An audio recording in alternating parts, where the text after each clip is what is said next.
Dia cuma penjual koran biasa, tapi siapa sangka satu senyuman dari janda cantik itu mengubah hidupnya. Apa yang sebenarnya terjadi di balik pintu rumah itu? Simak ceritanya. Namaku Raka.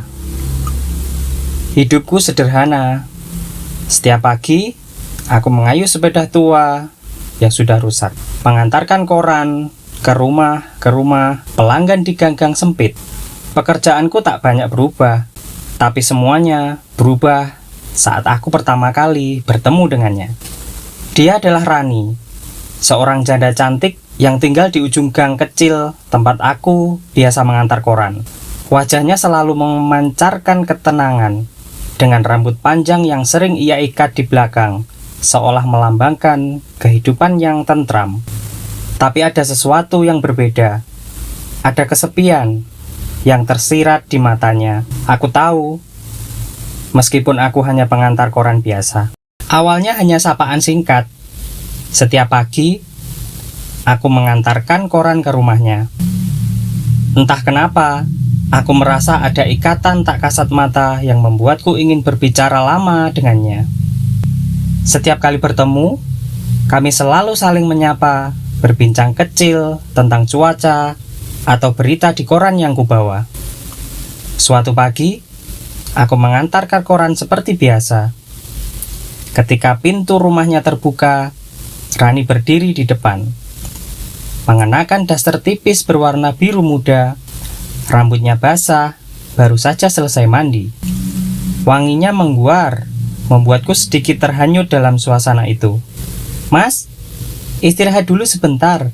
Mau kopi?" tanyanya dengan suara lembut. Aku ragu, tapi senyumannya yang ramah membuatku merasa nyaman. "Boleh, Bu," jawabku pelan. Kami duduk di ruang tamu, berbicara tentang cuaca yang mendung, harga telur yang naik, dan berbagai hal kecil lainnya. Tapi semakin lama, pembicaraan kami mulai terasa berbeda. Ada ketegangan yang perlahan tumbuh di antara kami. Matanya yang biasanya tenang, kali ini menatapku dengan intens. Aku merasa ada yang ingin dia katakan, tapi entah kenapa, tak ada kata-kata yang keluar. "Kamu tahu, Mas, aku suka sama lelaki-laki yang sederhana, bekerja keras, kayak Mas Raka," katanya pelan, matanya tak lepas dari wajahku. Aku terdiam sejenak, kalimat itu menggantung di udara. Suasana menjadi canggung, lebih dari yang pernah kami rasakan. Aku ingin menjawab, tapi kata-kata itu terasa berat. Aku juga senang bisa ngobrol sama Ibu Rani, jawabku dengan suara bergetar. Dia tersenyum kecil, seolah menenangkan kegugupanku. Kami hanya duduk, diam, masing-masing tenggelam dalam pikiran kami sendiri.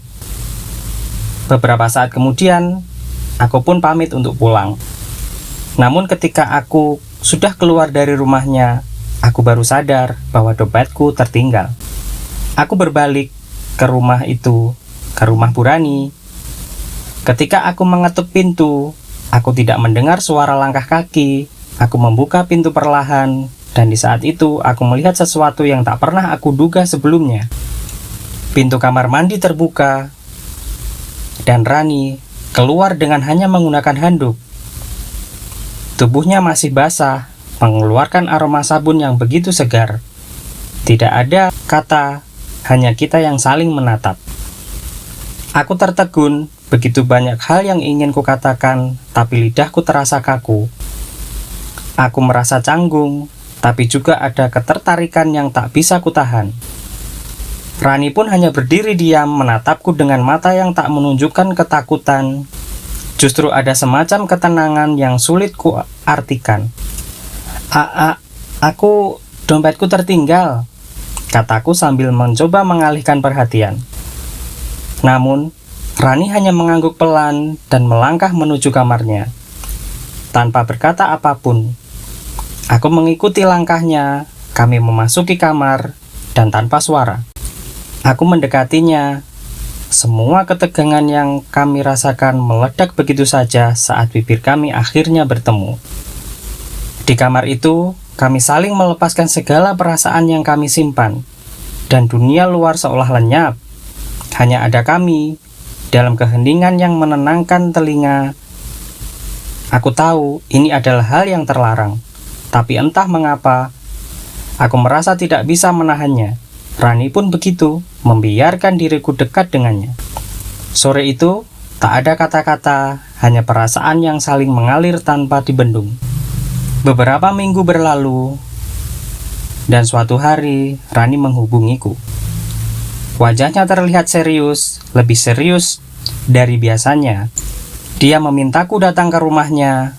Ketika aku tiba, dia duduk di ruang tamu, matanya menatapku dengan tajam. "Aku telat, Mas.